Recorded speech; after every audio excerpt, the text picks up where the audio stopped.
we get into business, I wanted to give anybody and everybody a chance to feedback of one of the catch-22s about number of questions. The more questions you have, the more, I guess, chance you get it right or chance you get it wrong. Less questions, it puts more points per question, but you have more time. So I think a couple students said that maybe we had too many. Like, in other words, they didn't feel like they had time to kind of process. Last semester, I think my first test on muscles, I gave 20. And they said, well, that was way too little. So this one I put 30. So I'm trying to find a good sweet spot. Is 30 okay, or do you want me to go 25? Does anybody have an opinion about the number of questions? I don't think 30 was bad since there wasn't a bunch of like picture ones. Like since most of them were like word problems. Gotcha. Settings. I'm not forget that. Okay. If 20 questions, like picture questions, it would work. But since like there wasn't. Yeah. Did you think having the heads up to be able to start writing your stuff early helped out too? Okay.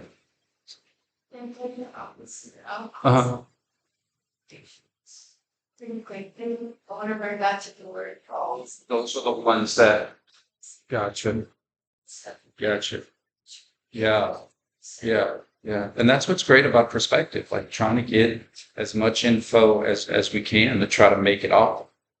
Does anybody else have say so or feedback? So like if we met in the middle and like say for upper extremity I did 25, would that be a good compromise, or is that again too chance?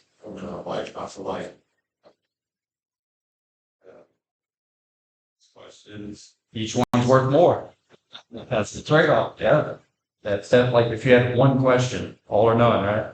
So yeah, I definitely understand the trade-off, but no more than 30. Are we okay with that? No more. I think each of them were like 3.3.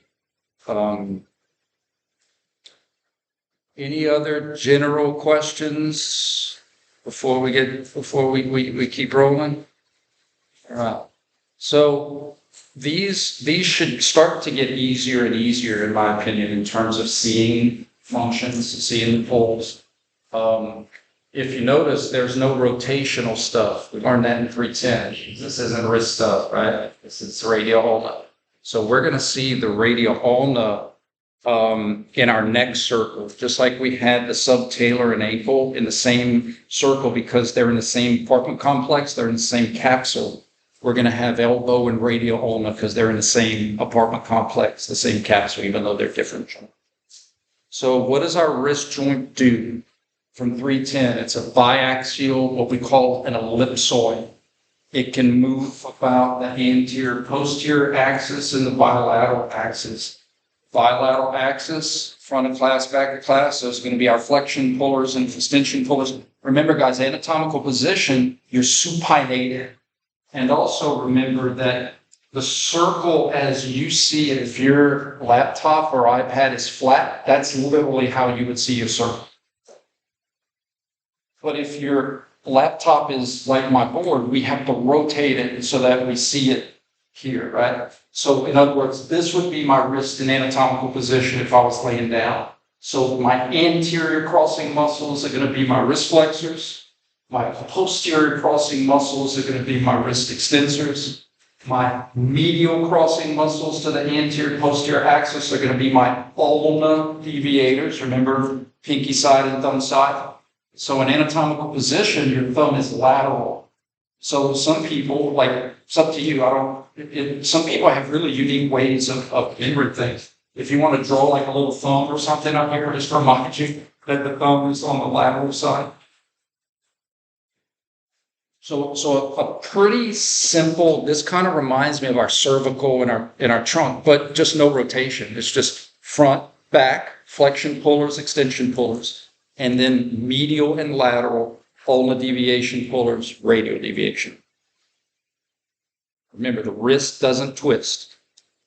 Wrist doesn't twist. In addition, there are some similarities with, I love precedent. To me, it takes a little stress off of not having to remember as much. There is some precedent. You remember in our feet, we had like some flexor digits and some extensor digits that to get to the toes, that cross the ankle. So it's very similar. We have some flexors of our fingers that cross the wrist to get there. We have extensors of our digits that cross the wrist to get there.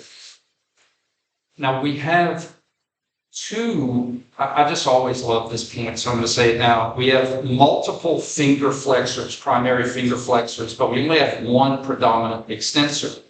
And it makes sense. It takes a heck of a lot more grip to hold on to things than it does to let go of something. Like you don't need a lot of force to let go of a heavy weight. So it takes more finger flexor force to hold on to heavy things than it does to release it. That makes sense, right? It doesn't take a lot of force to let go of something.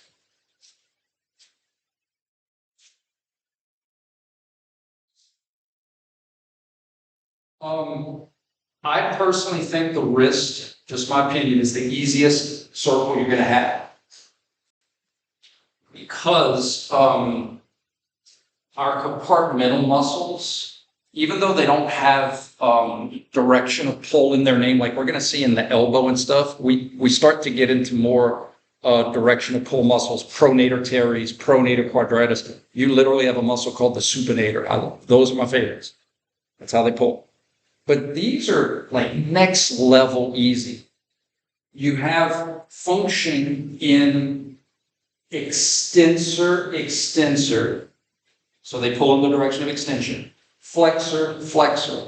The C is for carpi, meaning they're pulling on your carpal bones. And then the other descriptor of how they function is ulnar side and radial side. So in other words, you're going to see extensor carpi ulnaris. Well, you know that your ulna is on the pinky side. So it's going to be an ulna deviator. Radialis is on the thumb side, radius, radial deviator. So these are literally an extensor and an ulna deviator, and a flexor and an ulna deviator, a flexor and a radial deviator, and an extensor and a radial deviator. Right? That's where I park my. And then you have two flexor digits that pull in the direction of wrist flexion on their way to the fingers, and then you have an extensor digit. So really the only oddball is a muscle that I'm going to show you called the palmaris longus, but even that one, like where's your palm? In front, so it probably crosses your front. So the wrist is pretty simple in terms of, you just don't have these random sartorius like muscles that have nothing, like nowhere in that Latin name does it have any kind of hint of function. Right. So before we get into the specific muscles, who are wrist flexors? 1, 2, 3, 4, 5. Our wrist extensors, primarily 1, 2, 3. Ulnar deviators, radial deviators. There's your functions in terms of written, if you're a list person. But as probably now you're getting the hang of it, your circle has all that information. Right? Your circle literally tells you all that stuff.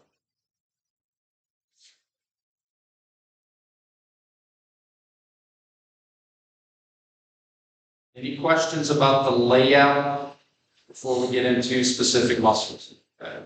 So once again, one of the reasons I always try to start off with like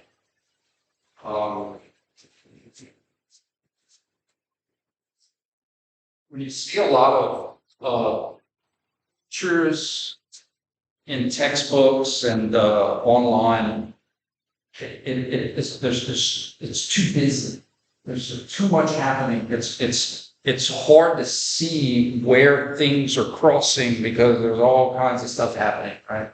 So that's why we try to do it one at a time so that we can really look at how those specific muscles cross. And then obviously, they're all in there together. But when you're seeing everything together, it's hard it distracts from the individual poles of the different muscles.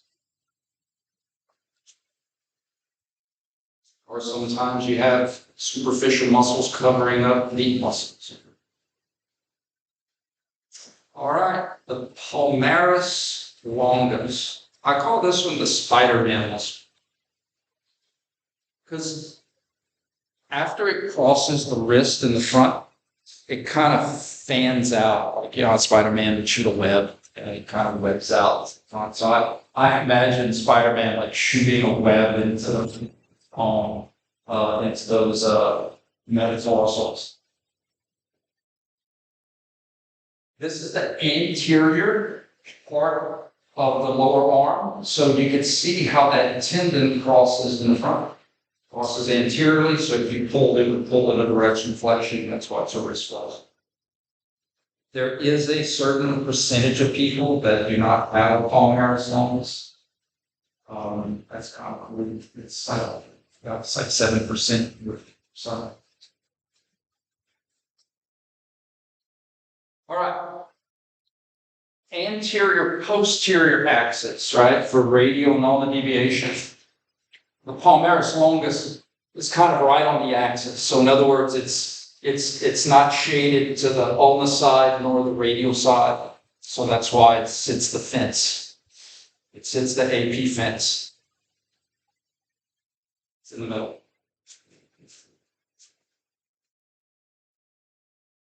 Again, for some of you, like, it's in certain jobs or certain grad programs, you're going to have to learn origins and insertions and all that's fine. But remember, for our class, it's about function. What does it do? How does it pull? And it's all about, it's not about up there or down there. It's about right here. How's it cross?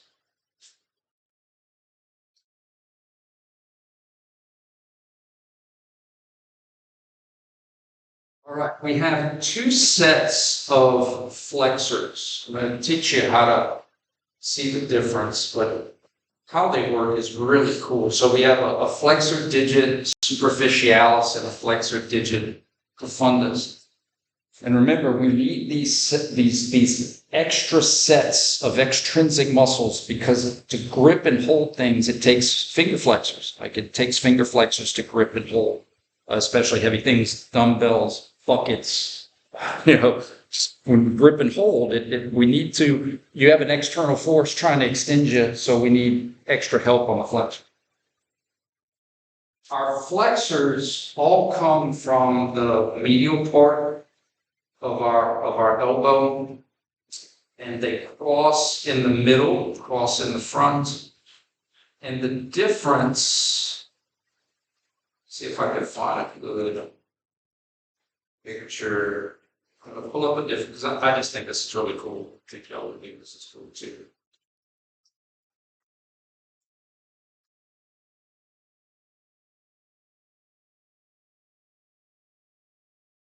See if I can find, there it is. So cool. See if I can find it.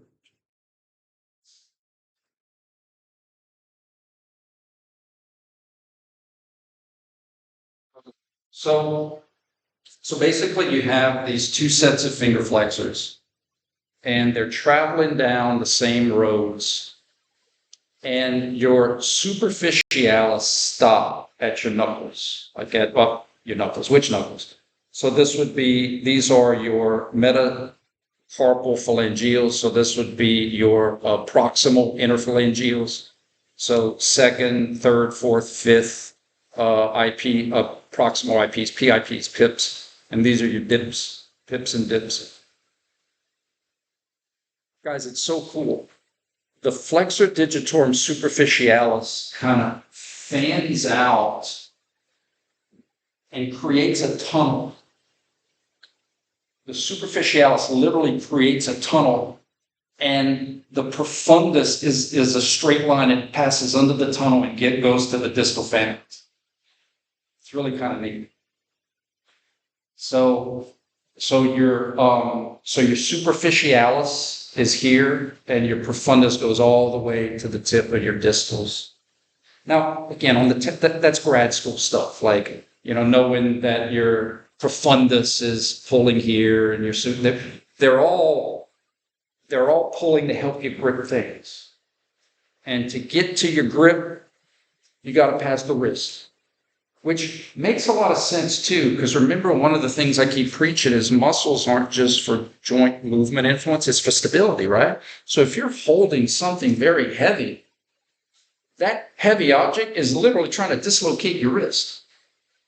Like if you have a heavy bucket or a heavy dumbbell, what's to stop it from literally pulling your carpals out from your thing? So having those flexors across the wrist kind of give you double service there, right? Because they're providing the force to maintain the grip, but they're also splinting that wrist in a stability way to prevent it from pulling your wrist out. Kind of cool. So yeah, for the purposes of this class, all we have to do is know that we have 2 sets of primary finger flexors. And to get to the fingers, they cross the wrist in the front. Here's another way to look at it. If I had so check this analogy out, guys. If I had a muscle that went to the tip of my fingers, and muscles can only pull, right? So I pull, finger flexion. If I keep pulling, wrist flexion. And if hypothetically, if that muscle crossed my elbow, it'd be a finger flexion puller, a wrist flexion puller, and an elbow flexion puller. And if it crossed my shoulder, it'd be, to get to the fingers, they cross the wrist, and therefore they pull the wrist. So they cross the finger. Which almost is that why I think it like should be delivered. Never.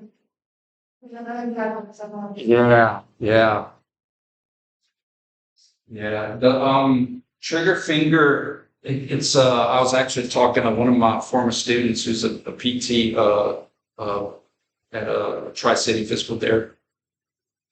Sometimes those things are kind of catch-all, kind of like shin splints or something's irritated, but what's irritated can sometimes be like the tendon sheath, like the so there's different things that could be ticked off. He had, the reason Nick was telling me that he had trigger finger for a long time. And he said was weird. He said finally he just got on some anti-inflammatories for a month and it went away. He said his body just needed like,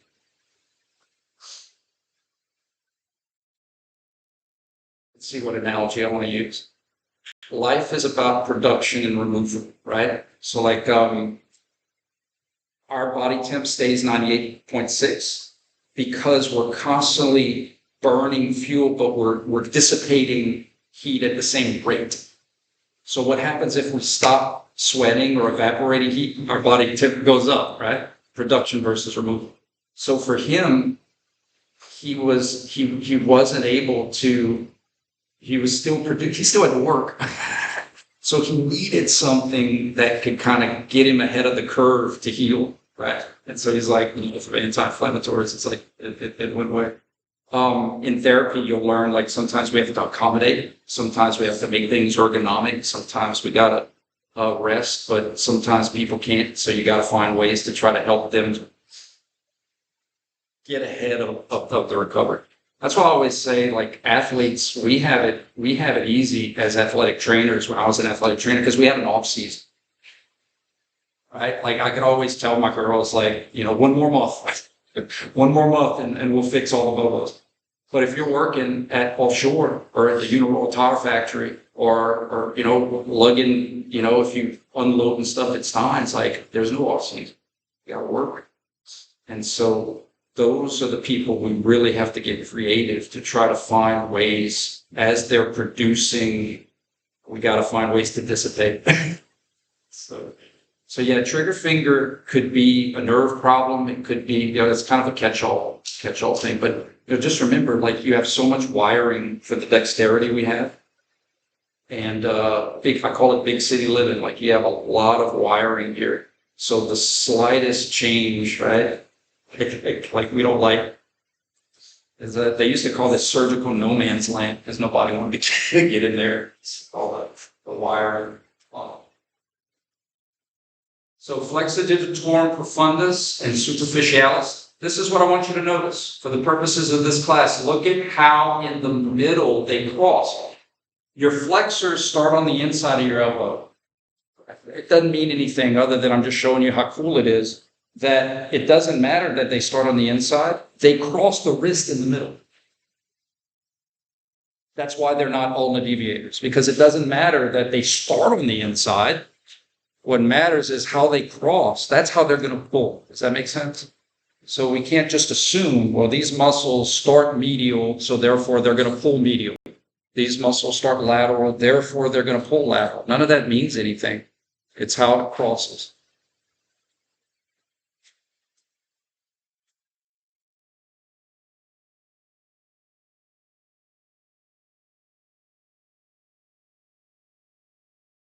All right, guys, here are our flexor corpis. You have your radialis and your ulnaris. So here would be kind of our AP axis. I like to think of it like this. My fingers are representing kind of the two flexors, okay? And you have one that's more on the pinky side, more medial, and you have one on the thumb side that's more lateral. So both of them are going to pull in the direction of wrist flexion, but the thumb side is going to be a radial deviation puller, and the pinky side is going to be all the deviation.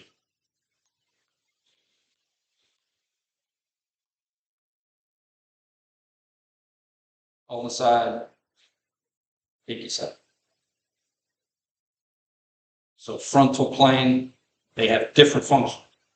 Sagittal plane, they have the same. You ever it's kind of only because you can feel it, but on the if you go to your pinky on your palm and you go down, there's going to be a very prominent bone, carpal bone, like a really prominent that you can actually shift around. It's called the pisiform bone, right there. That's literally where the flexor carpi ulnaris is pulled on. Pisiform bone.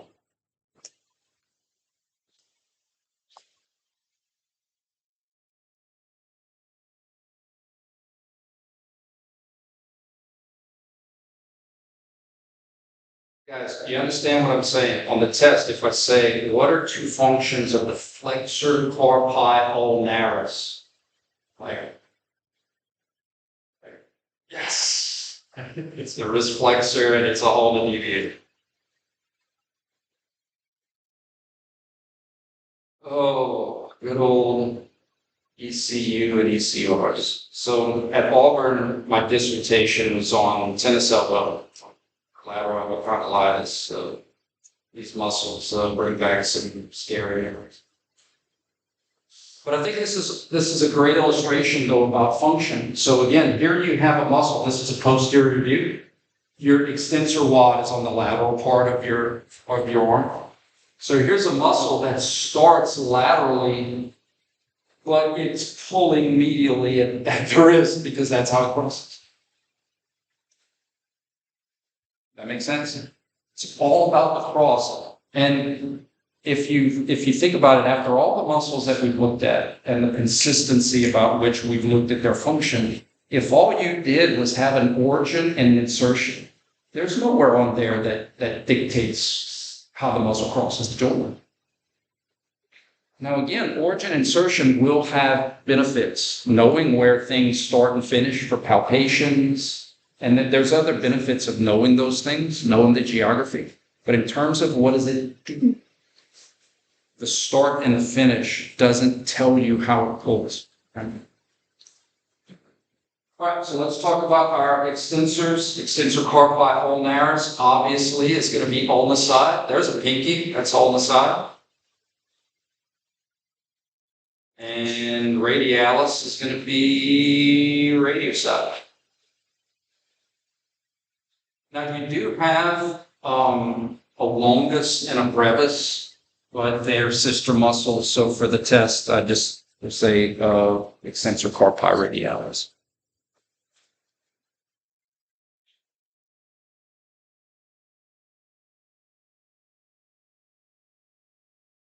I think this is another good example. You see how the tendons kind of curve around? And if you're like, how does a tendon know to not, because you don't even need full supplements trying to straighten out. You have these tacky things called retinaculum. You have other things that make sure the tendons stay in the same place. You just move around and flies around. But if you look at it, you're like, well, wait, those tendons look like they're pretty much in the middle. But yeah, look at when it crosses, though. It crosses on the outside to visual again. It's all about the crosses. It's all about the power crosses.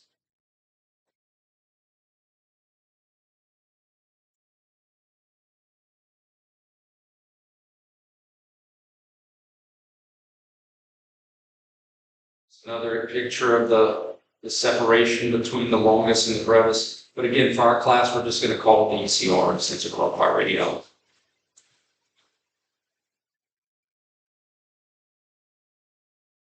So again, this should be pretty cool. It takes a lot more force to hold on and to grip things than to let it go. I mean, how often, we have stress balls and things, we have the webbing to do finger stuff, but rarely do we do the extensor stuff. And sometimes we need to, but it's not like, hey, how many more sets you have in that finger extensor machine? And it's just doesn't take a lot of force to let go of stuff. So we only need one set to release.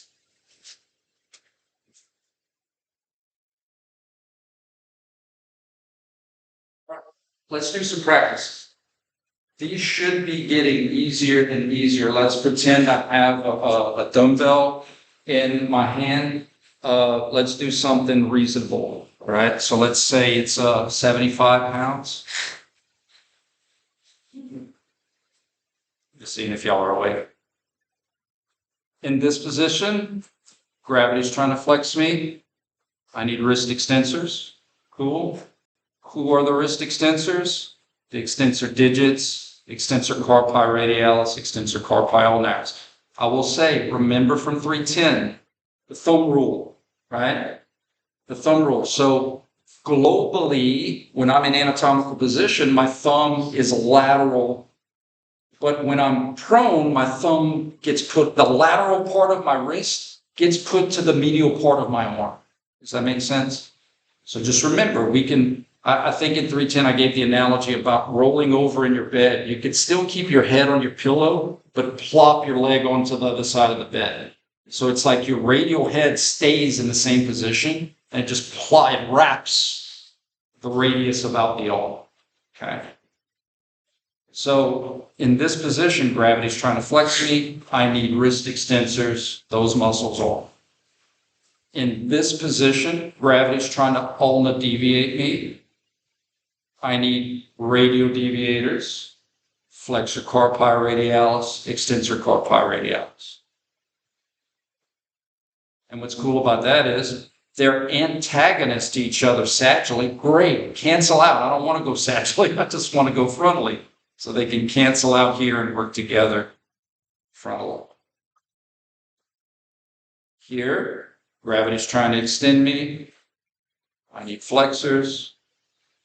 Palmaris longus, flexor carpi ulnaris, flexor carpi radialis, flexor digitorum superficialis, flexor digitorum definis.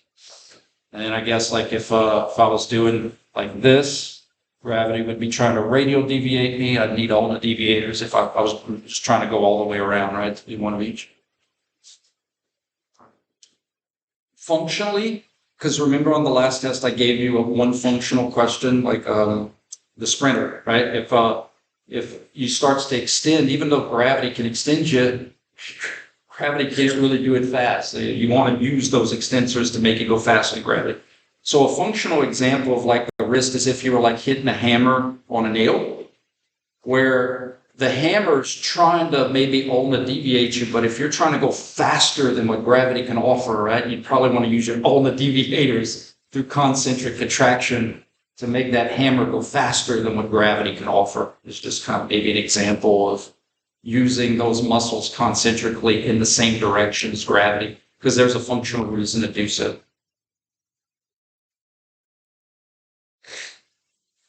Let's see if I could find some wrist exercises and stretches. And remember, I'm leaving it up to you now, guys, because you have access to it, but you can always go through the PowerPoints where it shows the pull in a virtual movement scenario.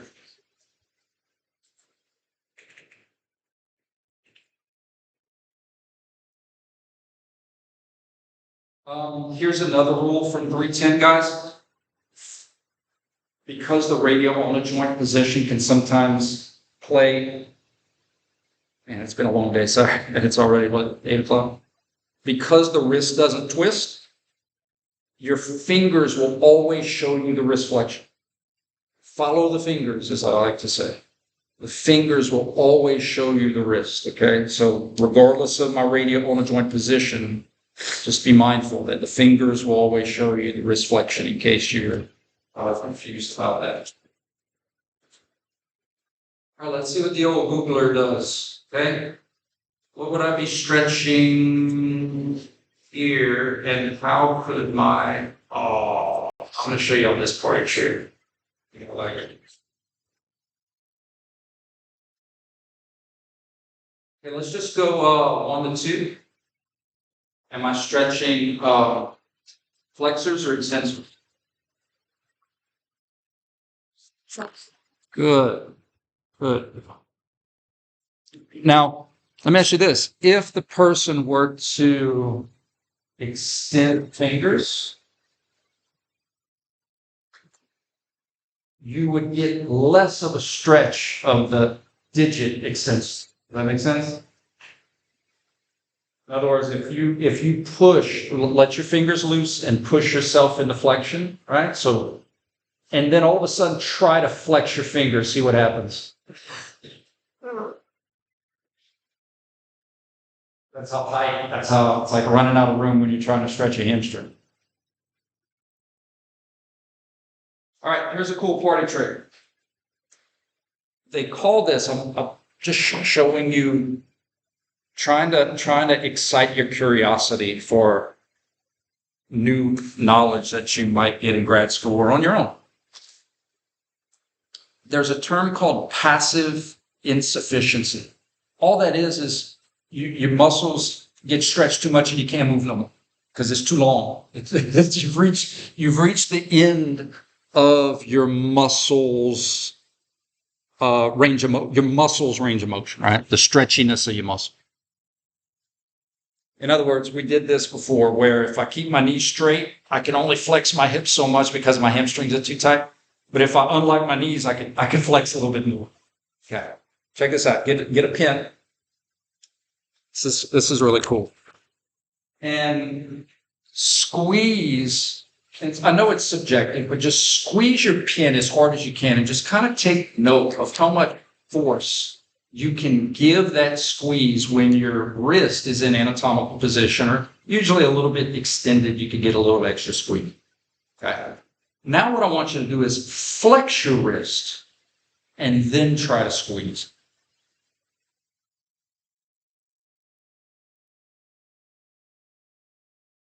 Big difference, huh? What's happening isn't that your finger flexors all of a sudden, I mean, yeah, there's some limb tension stuff happening with the sarcomeres there. But what's happening more is when you flex your wrist, you stretch your finger extensors. And that stretch wants those finger extensors to do this. And so your finger flexors can't pull optimally because they got this stuff trying to extend them that's being stretched, getting in the way. That actually kind of makes sense. It's kind of cool. Kind of cool. All right, another cool party trick I'm going to show you is in another example of insufficiency. So our fingers, unlike our toes are kind of How do I want to put it? Obviously, we don't have the dexterity in our feet that we do in our hands. And so therefore, like, our movement patterns are very primitive, very basic. In mechanics and physiology, they talk about motor unit ratios. So like, in other words, if I have one nerve innervating a bunch of muscles, then it's hard to do intricate things when one nerve is innervating a bunch of fibers. But in the hand, that ratio is a lot smaller because you have to have fine tuning of intricate little details. Long story short, it's a heck of a lot easier to just move my index finger than just move my index toe, or my pinky finger versus my pinky toe. The toes kind of go all or none, is what I'm trying to say. Does that make sense? Like, it's hard to independently move, right? Extra useful, obviously extra useful. But your ring finger is kind of not independently useful. Like, think about, like, how often do you, like, independent, like, you don't point with it, you don't, like, so check this little trick out. Take a piece of paper if you have it, and I want you to take that piece of paper, and I want you to wedge it in between your two ring fingers like this. Okay? And if you don't have paper and you want to see what I'm preaching, this is really good trick. And heck, it might make you a little clearer. Okay. It's cool. I think sometimes doing these little flat things kind of really help with the. All right, so paper in between the two ring fingers. Now, next thing I want you to do is make a bridge with your middle finger. Bridge with the middle fingers. Okay. Now, notice you can disassociate your thumb. You can disassociate your pointer. You can disassociate your pinky. But keeping all the fingers in contact and keeping your bridge, try to disassociate your ring finger. Try to let the paper go. Keep the bridge and keep your fingers in contact.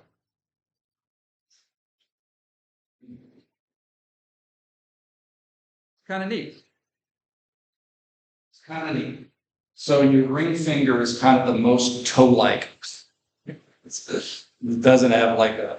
And again, I don't teach you because we just don't have time, but like, you have independent muscles, like, just like we had hallux, you'll have digiti minimi and indices, and you'll have specific muscles because we need to independently do these little fine-tuning dexterity things.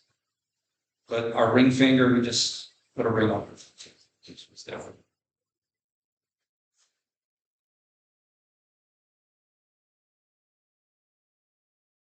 All right, how about, would we be stretching flexors or extensors? Let's see. Absolutely. And again, notice if you go to the fingers, you're really emphasizing those finger flexors as well, right? But if you would let the fingers off, then maybe you could get a little bit more of those carpi muscles, right? Because maybe the finger flexors aren't the limiting factor.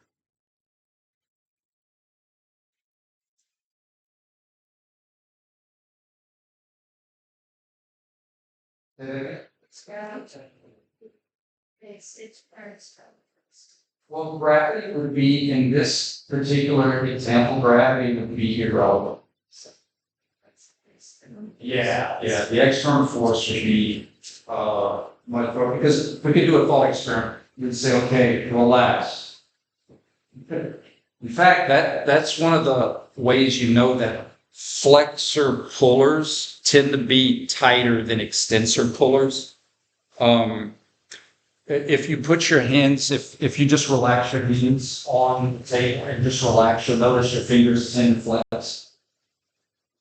If you just relax your finger flexors, because again, you're gripping more times than you're releasing. So those muscles tend to be tighter. Good questions. Good questions. See.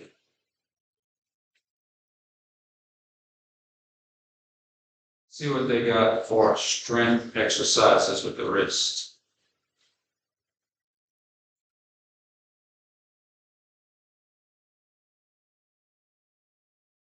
See how I can word some of this.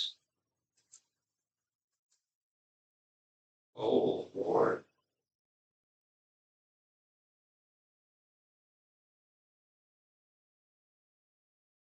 Okay, guys, let's focus on the top left. External force is trying to do what? Flexion. So we need extension pullers. If she brings it up, that would be extension. So the sensors do extension concentrically. She lowers it down. Those same muscles are going to allow flexion eccentrically. On the bottom right, gravity's trying to extension, but she needs flexors. When you see flexion, flexors do flexion concentrically. You see extension, flexors do extension eccentrically.